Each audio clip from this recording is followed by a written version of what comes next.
가을이라고 하면은 거둔다라는 의미를 많이 생각을 하게 됩니다. 이 절기 또 계절은 우리에게 또 많은 의미를 주는 것입니다. 가을하면은 국화를 많이 또 보게 되는데 미당 서정주 시인의 국화 옆에서는 또 우리에게 인생의 삶을 되돌아보게 하는 그 의미라 생각을 합니다. 한 송이 국화꽃을 피우기에 봄부터 소축새는 그렇게 울었나 보다. 한 송이 국화꽃을 피우기에 천둥은 먹구름 속에서 그렇게 울었나 보다라는 이 시는 나중에 그 완숙한 삶으로 살아낸 모습을 표현하고 있는 시이기도 합니다. 삶의 시련에서 또 삶을 살아내는 사람을 풀에 견주어서 표현한 시가 있습니다. 그 시는 풀이라고 하는 제목의 시인데 김수영 시인입니다. 그분은 1921년에 태어나서 1968년에까지 47세의 짧은 삶을 살았지만은 그 시에서는 우리의 그 강인한 생명력, 또 우리에게 주는 그런 인생의 의미들을 많이 깨닫게 하는 시라고 하겠습니다. 그 시의 내용을 보면 풀이 눕는다. 비를 몰아오는 동풍에 나부껴 풀은 눕고 드디어 울었다. 날이 흐려서 더 울다가 다시 누웠다. 풀이 눕는다. 바람보다도 더 빨리 눕는다. 바람보다도 더 빨리 울고 바람보다 먼저 일어난다. 날이 흐르고 풀이 눕는다. 발밑까지 눕는다. 바람보다 늦게 누워도 바람보다 먼저 일어나고 바람보다 늦게 울어도 바람보다 먼저 웃는다. 날이 흐르고 풀뿌리가 눕는다라는 이 시입니다. 이 풀의 의미를 통해서 인생의 그 시련 속에서도 다시 회복되는 그런 시를 이 김수영 시인은 이렇게 말하고 있습니다. 이 시인들은 자연의 현상을 통찰하면서 인생의 의미를 전달합니다. 그래서 시인들은 초월자의 암호를 해석하는 자들입니다. 그래서 자연의 이러한 모습을 통해서 하나님의 마음, 하나님의 성품을 이렇게 해석해서 우리에게 또 많은 그 영감을 주는 시를 보여주고 있습니다.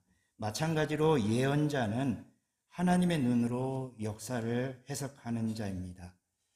2000년 전에 예수님은 그를 따르는 무리들에게 공중에 나는 새를 보라, 또 들에 핀 백합화를 보라, 들에 핀 백합화를 보라 하시면서 길쌈도 아니하고 수고도 아니하니라 라는 이런 관찰을 통해서, 꿰뚫어 보는 관찰을 통해서 그 무리들에게 그러한 그 의미들을 해석하면서 삶으로 이끌어내는 일을 하셨던 예언자가 예수님이셨습니다.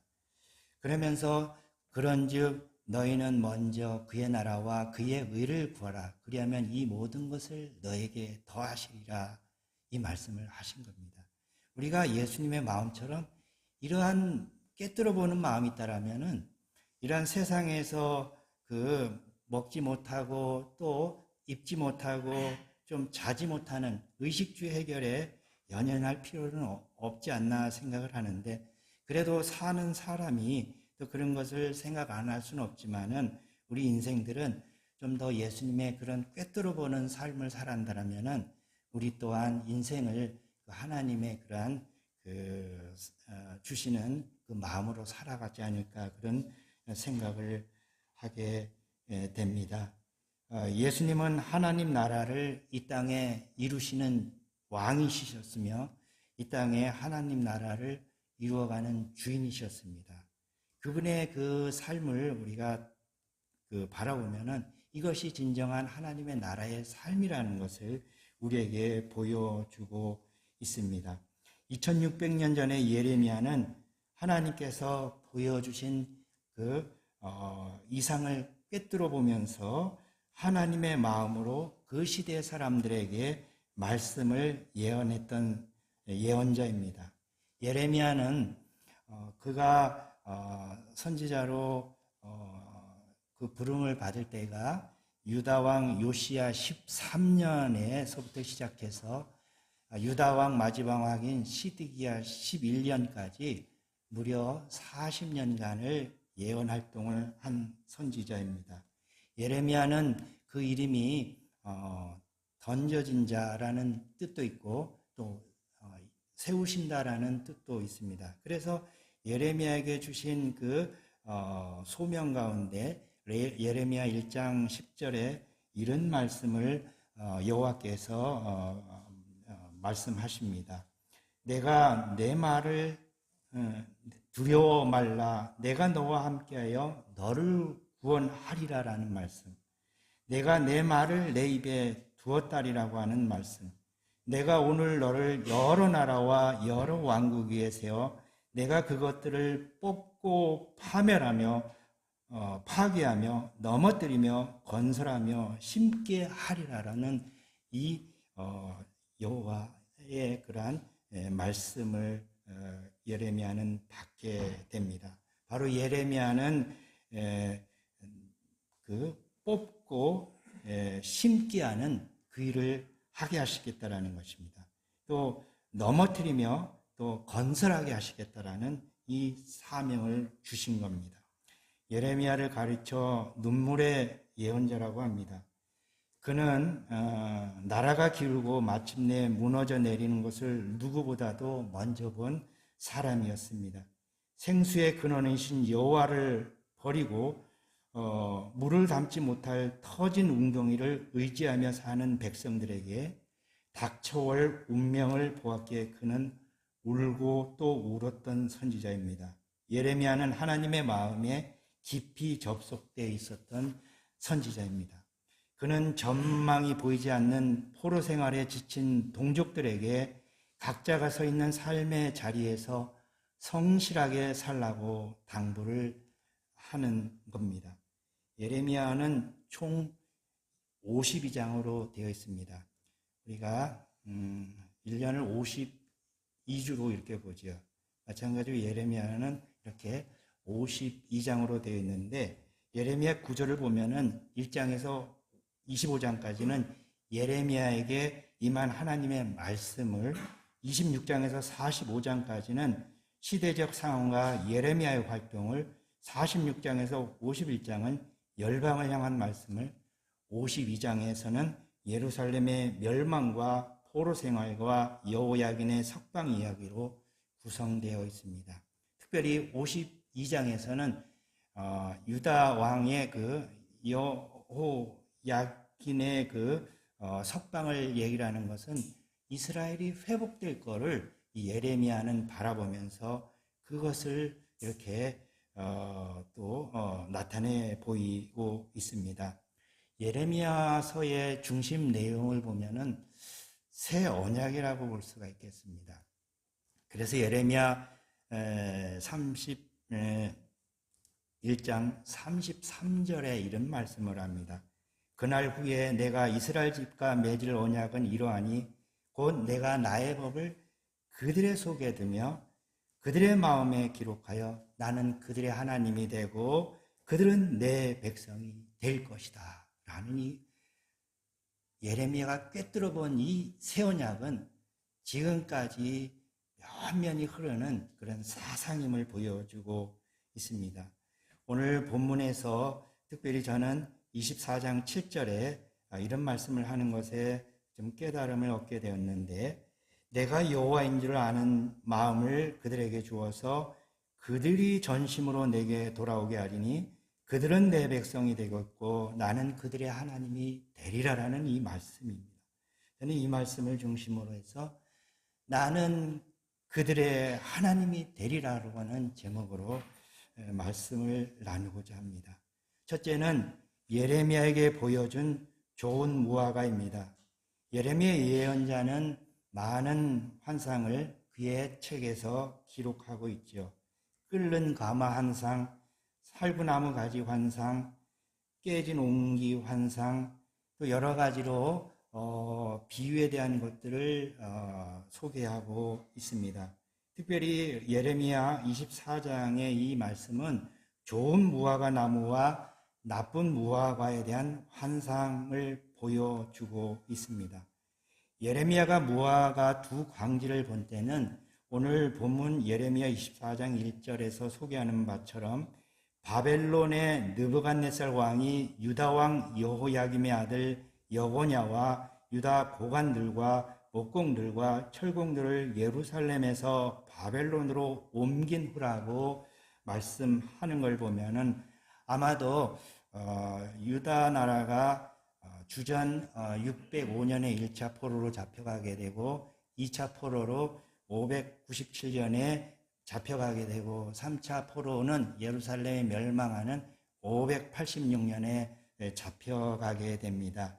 여기에서 나오는 것은 2차 포로로 잡혀가는 그 시기로 주전 597년이라고 하겠습니다. 605년에 예루살렘이 이렇게 침략을 당했지요. 그래서 1차 포로로 잡혀가게 되고 그때부터 유다 나라는 이미 주권을 상실하는 때였다라는 겁니다.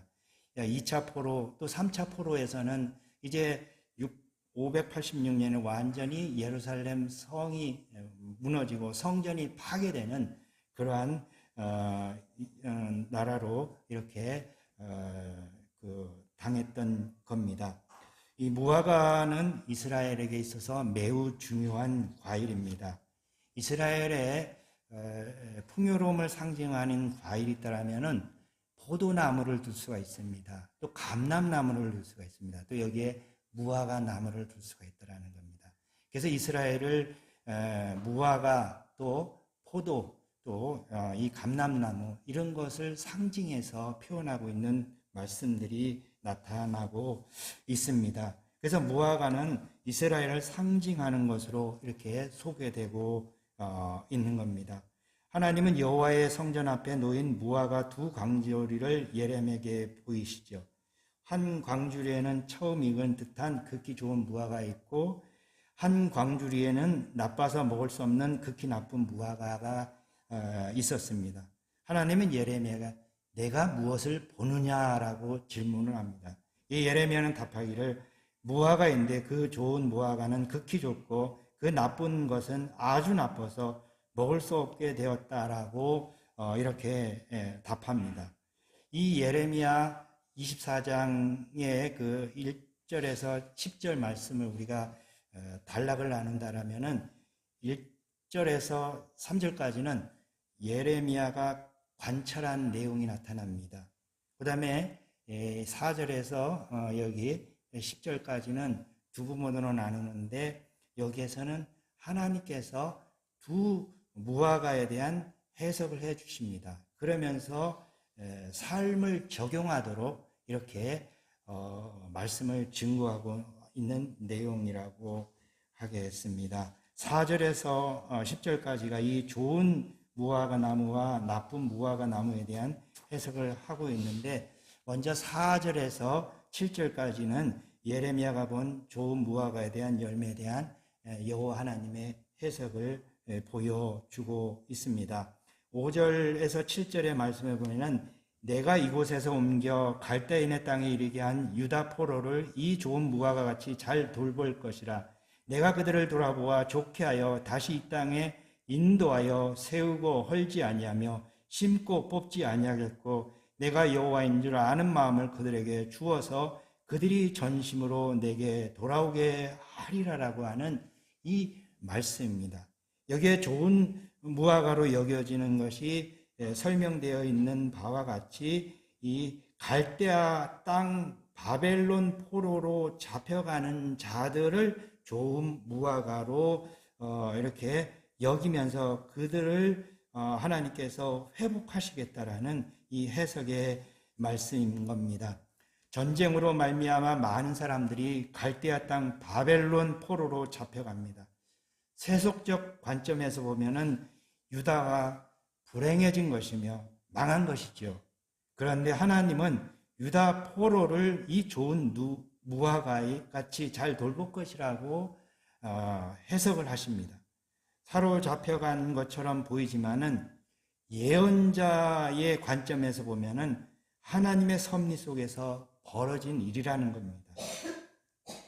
하나님이 그들을 바벨론에 사로잡혀 가도록 하심이 하나님의 주권에 있다는 것을 말하는 겁니다. 또 그러면서 내가 그들을 돌아보아 좋게 하여라는 이 말씀입니다. 이 말씀은 하나님께서 돌아보시면서 좋게 하시겠다라는 건데 하나님의 현존 앞에 서게 하시겠다라는 의미입니다. 또 다시 이 땅으로 인도하여 세우고 헐지 아니하며 심고 뽑지 아니하겠다라는 이 말씀입니다. 이 말씀은 예레미야 1장 10절에서 나오는 말씀의 메아리인데 뽑힌 것처럼 보이나 하나님은 심으시고 헐어본 것처럼 보이나 하나님은 세우시겠다라는 이 해석의 말씀인 겁니다.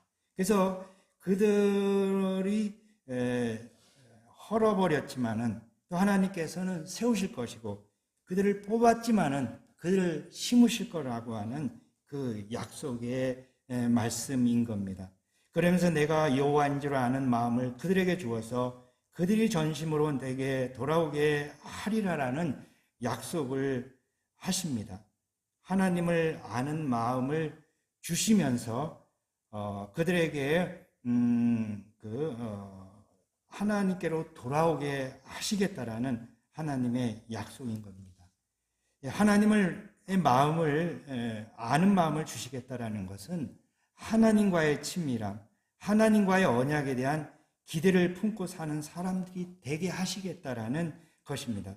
그때 하나님께서 그 백성들에게 하신 말씀이 그들은 내 백성이 되고 나는 그들의 하나님이 되리라라고 하는 엄청난 축복의 말씀을 이렇게 선언하고 있는 말씀인 겁니다. 이 좋은 무화과로 표현되고 있는 것은 유대가 바벨론의 포로로 이제 잡혀가게 되고 또 남아있는 자들도 있었습니다. 그 포로로 잡혀가는 것이 하나님의 섭리 속에 있으니까 너희들은 잠잠히 하나님의 그 뜻을 너희들은 깨달아가면서 거기에서 70년의 생활을 하라는 겁니다. 이 70년이라고 하는 세월은 예레미야가 이렇게 예언한 말씀이기도 한데 구약에 나오는 이 말씀 가운데 다니엘이 예레미야 서책을 읽으면서 하나님 앞에 기도했습니다. 그러다 보니까 하나님께서 주신 이상이 70일이라고 하는 것에 이상을 주십니다. 그래서 이 70일에가 예레미야가 예언한 이 70년의 포로 생활이 다니엘 속에서는 70일을 통해서 나타나면서 이 하나님의 그 백성들이 회복될 것이라는 것을 이 다니엘은 이렇게 우리에게 알려주면서 우리에게 희망을 이렇게 보여주고 있는 말씀이라고 하겠습니다. 여기에 좋은 무화과 나무는 하나님의 현존 앞에 세우게 되는 사람들이라는 겁니다. 그래서 하나님의 친밀함을 갖고 하나님과 관계가 잘 되다 보니까 하나님의 언약을 잘 바라보면서 기대하며 삶을 살아가는 자들, 그들이 바로 하나님이 원하시는 그 백성이 되시고 또 그들에게는 하나님이 주인이 되신다라고 하는 이 약속을 하신 말씀인 겁니다. 두 번째로는 예레미야에게 보여준 나쁜 무화과입니다. 24장 8절에 내가 유다의 왕 시드기야와 그 고관들과 예루살렘에 남은 자로서 이 땅에 남아있는 자와 애굽 땅에 사는 자들을 나빠서 먹을 수 없는 이 나쁜 무화과 같이 버리리라라는 이 말씀입니다. 나쁜 무화과로 여겨지고 있는 이 말씀이 여기에 설명이 되고 있지요. 유다 왕 시드기야와 그 고관들과 예루살렘에 남아있는 자들이라고 말을 하고 있습니다. 그러면서 애굽 땅에 사는 자들도 추가되고 있습니다. 이 애굽에 이제 이렇게 그다라로 이제 이 총독이 있었던 하면 이제 거기에 이제 거기에서 죽게 되고 그 후에 이제 예레미야도 이제 그 애굽으로 이렇게 같이 따라가게 되는 그런 상황이 있었습니다. 바로 이제 이러한 상황이었는데, 바로 유다의 백성들이 예루살렘에 있는 자들뿐만 아니라 애굽으로 나아간 자들, 그들에게도 이 나쁜 무화과로 하나님은 그렇게 기술하고 있는 말씀이라는 겁니다. 그래서 이들은 먹을 수 없는 이 그 나쁜 무화과는 제살 궁리를 하는 자들을 말을 하고 있죠. 시드기야와 그 고관들과 예루살렘에 남아 있는 자들과 애굽으로 피난한 자들, 그들이 나쁜 무화과로 이렇게 소개되고 있습니다. 그래서 이 예레미야 24장 9절에서 10절에는 이 나쁜 무화과에 대한 해석을 하시지요. 세상 모든 나라 가운데 흩어서 그들에게 환난을 당하게 할 것이며, 또 그들에게 내가 쫓아보낼 모든 곳에서 부끄러움을 당하게 하며 말거리가 되게 하고 조롱과 저주를 받게 할 것이며, 내가 칼과 기근과 전염병을 그들 가운데 보내 그들이 내가 그들과 그들의 조상들에게 준 땅에서 멸절하기까지 이르게 하리라라는 이런 말씀으로 해석을 하신 겁니다. 이 나쁜 무화과는 하나님께서 버린다라는 겁니다. 하나님이 심판을 하신다라는 겁니다. 하나님을 거역하는 이들을 하나님의 현존에서 옮기시겠다라는 겁니다. 이건 준엄한 심판의 말씀인 겁니다. 예레미야 24장 앞전에 나오는 23장 38절 이하에서는 엄중한 말씀으로 나타나가 있는데, 이 엄중한 말씀은 이 이스라엘 백성들이 엄중한 말씀으로 그들이 되고 있는 건데, 이것이 그들에게는 부담이 되는 말씀이죠. 반대편에서 보면은 유다 나라가 하나님의 언약을 지키지 않기 때문에 나는 너희들이 부담이 된다라고 하는 이 말씀이기도 한 겁니다. 그러면서 39절에서 40절에 내가 너희를 온전히 잊어버리며 내가 너희와 너희 조상들에게 준 이 성읍을 내 앞에서 내버려 너희는 영원한 치욕과 잊지 못할 영구한 수치를 당하게 하리라는 겁니다. 이 하나님으로부터 망각되는 것, 하나님의 기억에서 멀어지는 것, 그것이 심판이지요. 하나님의 현존 밖으로 던져버려지는 것, 심판인 겁니다. 이들은 영원한 수치를 당하게 될 것이라는 겁니다. 지옥이라는 것은 하나님의 현존을 느낄 수 없는 것이 지옥이에요. 지옥에는 한순간도 자기를 잊을 수 없는 것이죠. 그래서 지옥에는 나만 생각해요. 상대방을 생각을 하지 않는 거예요. 그래서 사랑이 없는 거예요.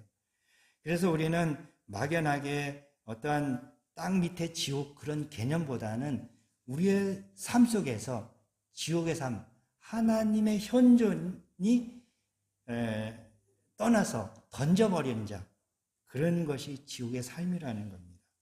그래서 지옥은 빛이 없는 곳이죠. 어둠이 있는 곳입니다. 그래서 예수님도 이런 말씀을 합니다. 바깥 어두운 데 내 던지리라. 거기서 슬피 울며 이를 갈게 되리라라는 엄중한 말씀을 하고 있는 겁니다. 바깥 어두운 데로 던져버리겠다라는 것은 심판해서 그들을 내가 너와 상관이 없는 것으로 하겠다라는 겁니다. 우리는 이 마태복음 13장 비유에서도 좋은 물고기와 나쁜 물고기가 있는데, 좋은 물고기는 어부가 그것을 잘 그릇에 담지만은 나쁜 물고기는 그것을 던져버린다라는 그런 심판을 말하고 있습니다. 그래서 천국은 하나님의 그 현존 앞에 있는 것이 천국이라면은 지옥은 하나님의 현존 밖으로 내던져진 것이 지옥의 삶이라는 겁니다. 그래서 우리는 하나님과 함께하는 것, 하나님과 같이 삶을 살아내는 것, 그것이 천국의 삶이요 하나님 나라의 삶이라는 걸 보여주고 있는 겁니다. 이러한 말씀을 좋은 무화과의 그 나쁜 무화과의 그러한 그 환상을 통해서 우리에게 해석을 주시면서 어떠한 삶을 선택할 것인가, 너희들이 잘 선택해서 이 길을 가라고 말씀하시는 여호와의 말씀인 겁니다. 셋째는 하나님의 통치를 받으며 사는 자입니다. 예레미야 24장 7절에 그들은 내 백성이 되겠고 나는 그들의 하나님이 되리라라는 이 말씀입니다. 예레미야는 하나님의 말씀을 전하고 있지요. 이 말씀은 하나님의 현존 앞에서 사는 사람들을 말씀하는 겁니다. 하나님을 주님으로 섬기는 사람들인 겁니다. 하나님의 통치를 받으며 사는 사람들이 바로 이 좋은 무화과로 여겨지는 자들임을 말씀하는 겁니다.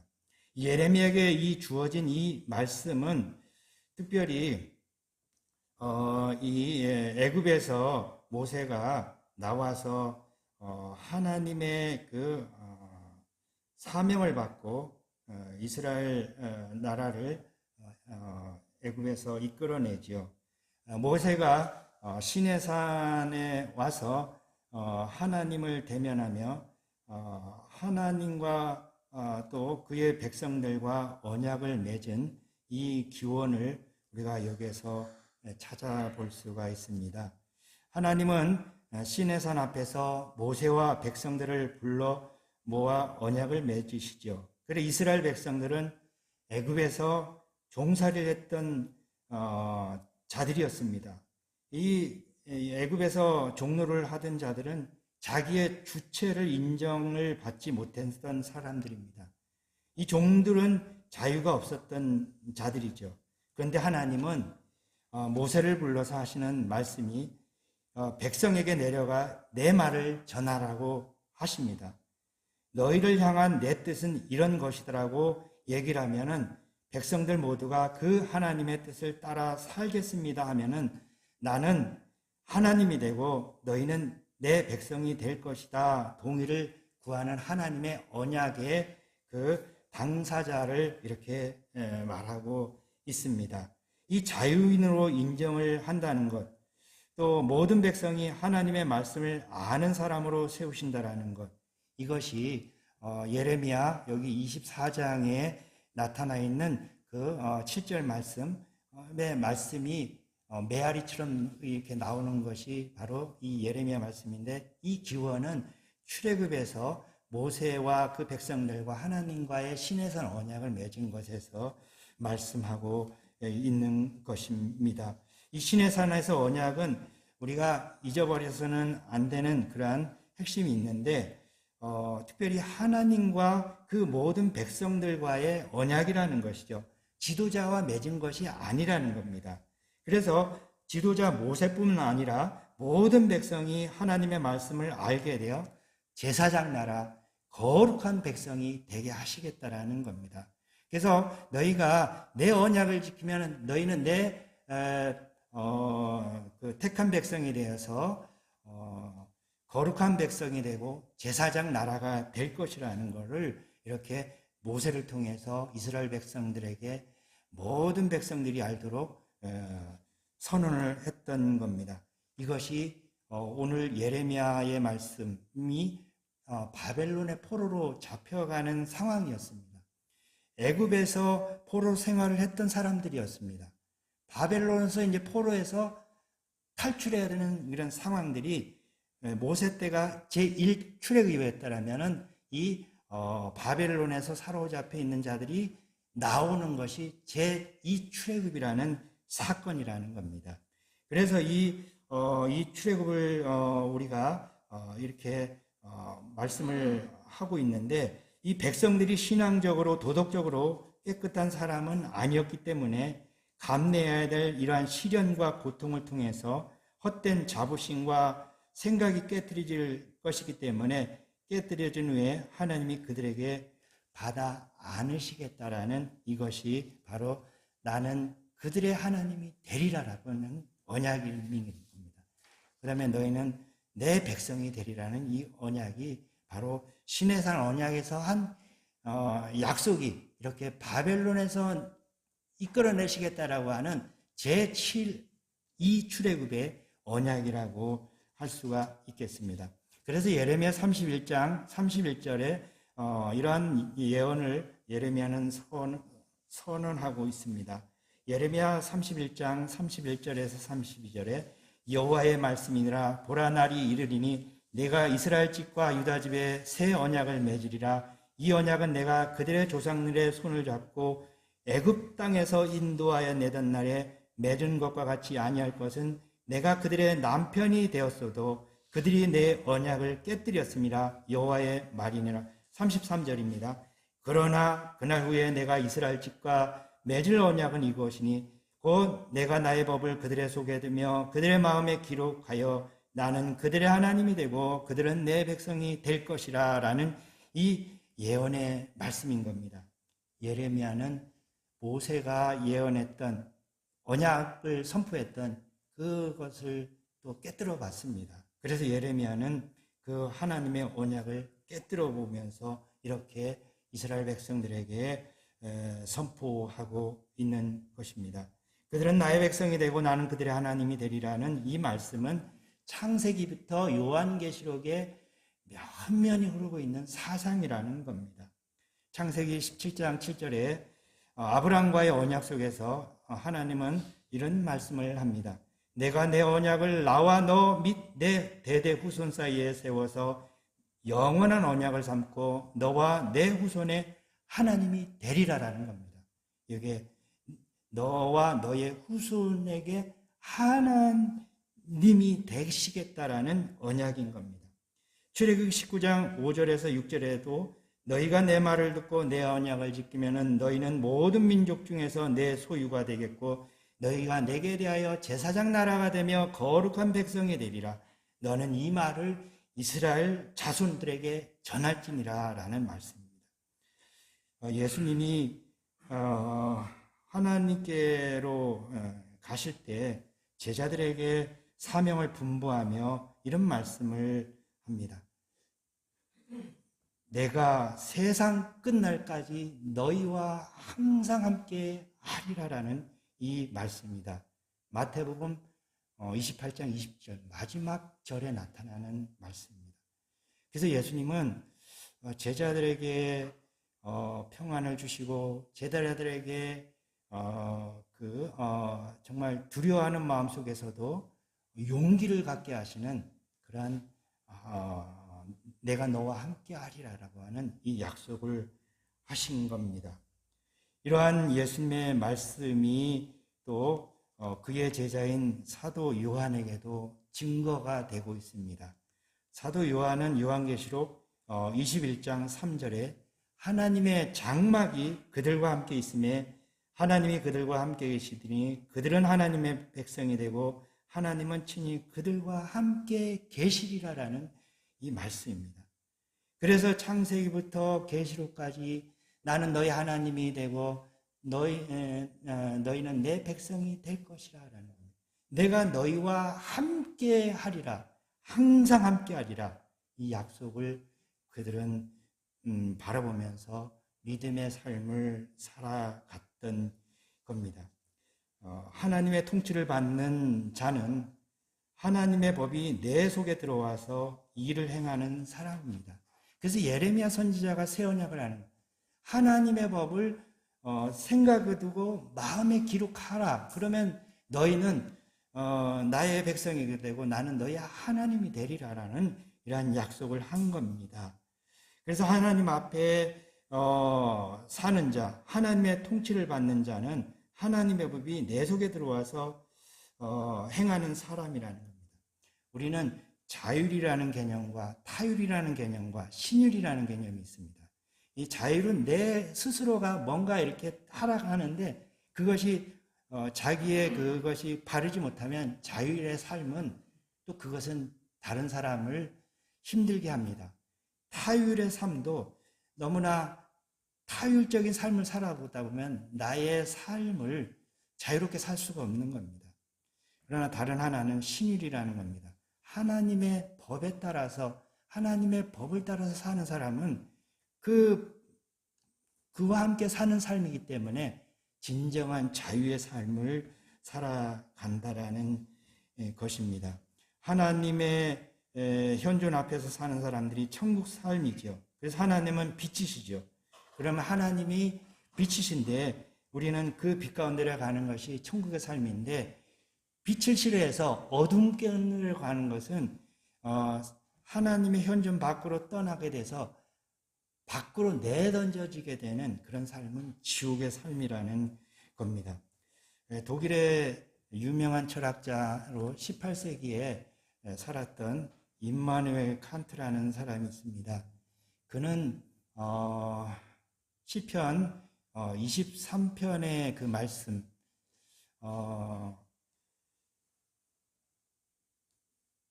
주님께서 나와 함께 하신다라는 이 네 가지의 이것보다 더 좋은 글귀는 없다라고 그는 소개를 하고 있습니다. 그러니까 이 임마누엘 칸트도 정말 하나님을 이렇게 함께하는 삶이 그런 삶이라는 것을 그 소개했던 걸 보면은 이것 또한 우리가 잘 의미를 되새겨볼 그러한 말씀이라는 것을 보여주고 있습니다. 임마누엘이라고 하는 것이 하나님이 우리와 함께 하시다라는 뜻이죠. 그 함께라는 것도 우리가 국어사전을 이렇게 찾아보면은 함께라는 것은 한자로 한일자에다가 떼시자를 붙이는 그 이렇게 국어학자가 이렇게 표현한 건데, 동시에라는 거예요. 한시에, 같은 시대라는 것이, 이것이 이제 말이 이제 이렇게 변화가 돼서 함께라는 것이 우리가 이제 부사로 많이 쓰고 있는 것이죠. 함께라는 거. 영어로 말하면 with라는 거죠. 누구누구와라는 뜻인데, 그래서 이런 영어 표현을 든다면 I will be their God라는 건, 나는 될 것이다. 너의 하나님이 될 것이다. 라는 이 표현인데, 바로 이것이 여기에 예레미야에게 선언한 것이, 이것이 그들의 하나님이 우리 하나님이 되어야 된다. 나의 하나님이 되어야 된다는 거죠. 그 복을 우리가 하나님의 현존 앞에 나아가는 삶으로 살아갈 때, 언약을 지킬 때, 이러한 우리 하나님이 되셔서 우리를 주님의 그 축복 가운데 인도하신다라는 겁니다. 오늘 찬송가 447장의 그 1절 가사에서도 이런 말씀을 합니다. 이 세상 끝날까지 주 섬겨 살리니 내 친구 되신 주여 늘 함께 하소서. 주 나와 함께하면 전쟁도 없고 주 나를 인도하면 늘 안심하리라. 라는 이 가사도, 이 함께하면, 주님이 함께하면 전쟁도 겁없고 주님이 나를 인도하시면 늘 안심하리라라는 이 고백입니다.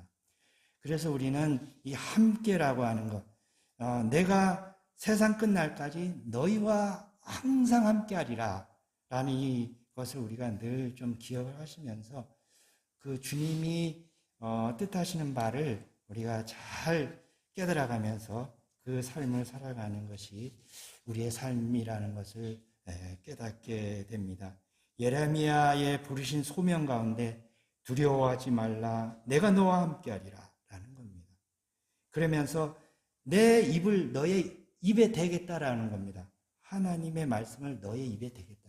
그러니까 너는 그 하나님의 입에서 나오는 말씀을 증거하라는 것이죠.